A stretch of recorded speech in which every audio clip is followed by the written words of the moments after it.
Osmi dan šmarnic. Ko zvemo, zakaj se v cerkvi pokrižamo z blagoslovljeno vodo. Peter se je v cerkvi pogovarjal z Jezusom, nato pa še z apostolom Petrom. Ta mu je pripovedoval o svojem srečanju z Jezusom in o odločitvi, da pusti vse in gre za njim. Doma je Peter na steno obesil križ, ki mu ga je za rojstni dan podaril krstni boter. Naslednji dan je bila sobota. Vse v hiši je še spalo, saj sta mamica in očka, kadar ni bilo treba v službo, rada malo potegnila. Lucija pa sploh, včasih celo do kosila. Peter je pozajtrkoval, potem pa se je potihem izmuznil iz hiše. Kar stekel je do cerkve. Cerkvena vrata je odprl s tako ihto, da so zaropotala, kot bi vanje butnil sunek vetra, in že pod korom klical: Peter, Peter, sem že tukaj! V nekaj korakih je zadihan obstal pred oltarjem. Apostol se je zganil na svojem podstavku.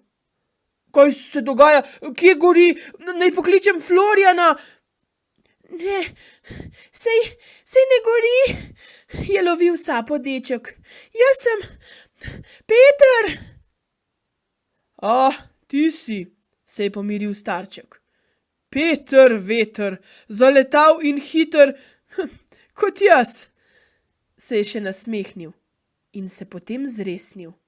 Veš, takole se pa ne vstopa v cerkev. Cerkev je Božji hram, Božja hiša, prebivališče Boga samega in seveda tudi pribežališče za vse ljudi. Dom, a vseeno se v cerkvi ni lepo obnašati predomače. Dečku je bilo sila nerodno. Kaj hočeš reči? Kaj hočem reči? Svetnik je bil kar malo hud. Planil si v cerkev, kot da gori voda, ne da bi pozdravil Jezusa v tabernaklju. In ko sva že ravno pri vodi, si se pokrižal, ko si vstopil, in pokleknil? Seveda ne, ko pa si prišel, kot bi te nosil veter. Deček se je brez besede obrnil in se napotil do vhoda. Najprej je lepo potiho zaprl vrata. No, čisto tiho ni šlo, se je velika železna kljuka zaškripala kot zavore na Petrovem kolesu.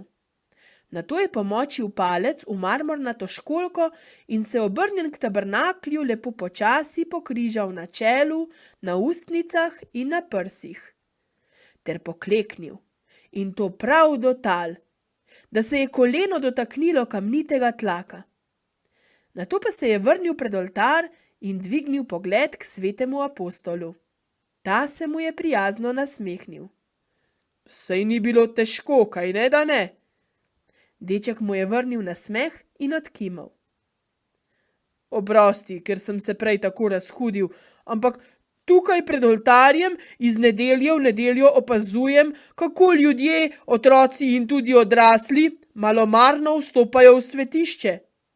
Starejši in bolni, ki bi se res lahko le poklonili, se potrudijo in spoštljivo pokleknejo. Mladi in zdravi pa, mnogi se sploh ne pokrižajo ali pa klecnejo s kolenom tako mimogrede, kot da jih je le stresel mraz, ko so pomočili prst v blagoslovljeno vodo. In ta voda je blagoslovljena, ta voda je sveta. To je voda, s katero smo bili krščeni in po kateri smo postali Božji otroci. Božji dediči. To je voda, ki nas je rešila.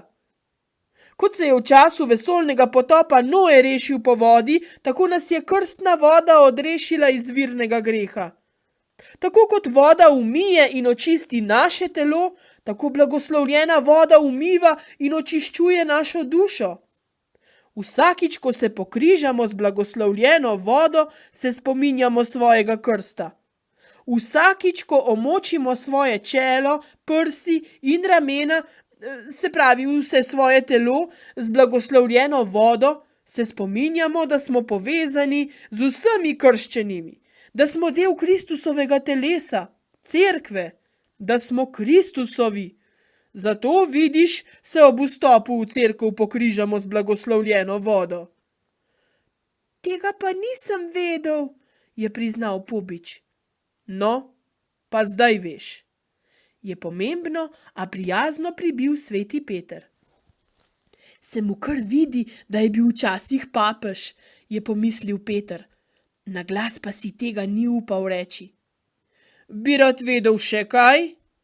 O, seveda, je deček izkoristil priložnost, ki se mu je ponudila.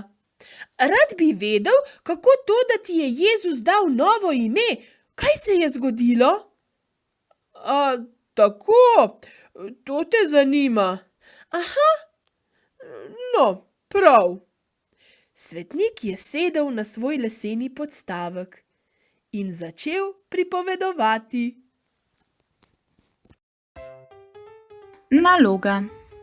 Spomni se svojega svetega krsta. Najprej poišči sliko, na kateri si ti pri svetem krstu. Takole.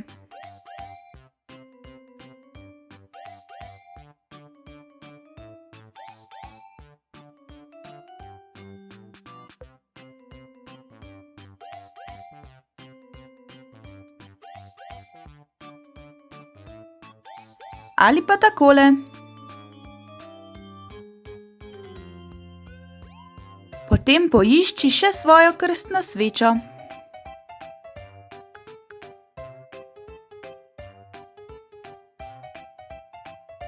Na koncu pa prosi starše, naj ti pripovedujejo o tem dnevu, ko si postal Božji otrok. Lepo obujanje spominov ti želimo. Dragi otroci, vabim vas, da skupaj zmolimo še sklepno molitev. V imenu Očeta in Sina in Svetega Duha. Amen. Peter je danes nespoštljivo vstopil v cerkev in apostol Peter ga je na to opozoril. Prosimo te, dragi Jezus, da nam oprostiš, če smo tudi mi kdaj nespoštljivo vstopili v cerkev, in nam daj, da bi se vedno zavedali, da si prisoten v tabernaklju. O Jezus, blagoslovi me, odpusti grehe moje, po svoji ljubi materi me sprejmi v srce svoje. Naj v tvojem svetem varstvu spim, ljubezni tvoji se zbudim in v zadnji uri mine zdaj, da pridem k tebi v sveti raj.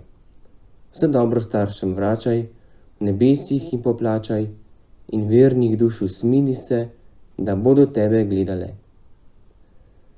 Slava Očetu in Sinu in Svetemu Duhu, kakor je bilo v začetku, tako zdaj in vselej in vekomaj. Amen. V imenu Očeta in Sina in Svetega Duha. Amen. Pa lahko noč, dragi otroci.